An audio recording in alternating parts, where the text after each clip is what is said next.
দেখি সার্জন গুলা কি করে।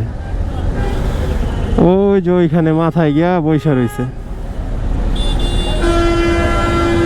বৈশা বৈশা ডিউটি করে ওনারা, আর সরকার বেতন দেয় ওনাদেরকে। এই যে এখানে একজন আছে, ওনারা একটু পাঠান, ওনারা একটু পাঠান, ওনারা একটু পাঠান।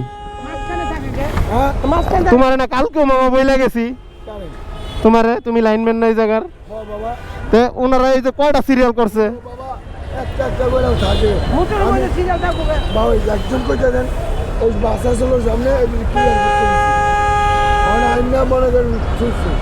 বাহনার কিন্তু শেষ নেই, আমি কিন্তু প্রতিদিন এই রোডে আসি যাই, প্রতিদিনই কিন্তু দেখতেছি ওদেরকে নগদ ক্লিয়ার করো, আর নাহলে তোমার লাইনম্যান সরাইতে হইব এখান থেকে। তুমি যদি না পারো তোমার মতো লাইনম্যান এনে রাখার দরকার নাই। সামনে আসবো ঠিক আছে, কিন্তু এই যে ওনারা যে 2-3টা লাইন করে রাখে, আপনাদের কথা কি ওনারা শোনে না? হ্যাঁ,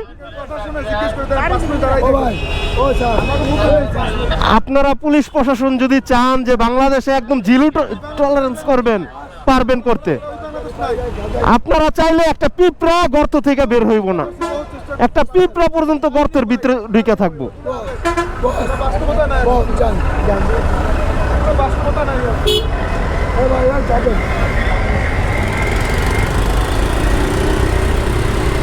ওই বাংলাদেশ বেলা আর এখন নাই, তার মানে আগে ছিল ওই বাংলাদেশ। পুলিশের কথাবার্তা শুনলে